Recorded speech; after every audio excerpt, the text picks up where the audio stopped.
News. At least 25 people have been killed and 30 injured in Libya as an ammunition store exploded in the town of Garibaldi, where residents have struggled with armed militia from the city of Misrata. It's not clear what caused the explosion, but it probably doesn't take much to set off an ammunition store.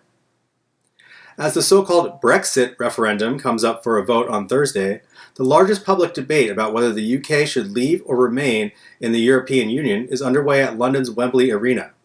It's probably more civil and less entertaining than the debates we get over here. One of the 48 crew members at the National Science Foundation's Amundsen Scott South Pole Station is being evacuated for medical treatment. While flights are generally avoided during the extremely cold and dark Antarctic winter, 2 special-purpose Twin Otter aircraft were dispatched from Canada for the rescue. Maybe they should keep some of those in the southern hemisphere for just such an emergency. In other cold news, a grizzly bear cub named Snowy has died after an apparent hit-and-run accident near Grand Teton National Park in Wyoming. The cub's mother, less fortunately named 399, was seen caring for the cub following the accident. Video has spread online of Chinese bank employees being publicly spanked for performing poorly in a training session. Afterward, the men had their heads shaved and the women had their hair cut as further punishment. The trainer later apologized to the bank's executives.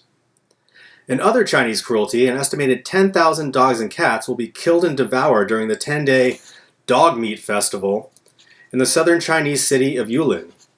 More like Yulin, because seriously, Yulin. The 2 wildfires northeast of Los Angeles continue to spread and have merged into what's being called the San Gabriel Complex, which sounds more like an apartment building to me, but I wouldn't want to live next door. On the East Coast, flights were grounded recently in Baltimore and Washington, D.C. amid high winds and heavy downpour from a series of mid-Atlantic storms. Sportsball! Australian Paralympian gold medalist Liesl Tesch and her physiotherapist Sarah Ross have been mugged at gunpoint while biking in Rio de Janeiro. The robbery occurred in broad daylight, in view of several witnesses, though no one intervened. They weren't carrying any money, so the 2 muggers stole their bicycles and rode away. Looks like there's a new challenger to the Zika virus and reasons not to go to Rio. The International Olympic Committee has stated that Russian athletes will be able to compete in the Rio Games if they test clean for doping, though it isn't yet clear whether they would participate as Russian or neutral competitors. Perhaps they could represent the Zika virus.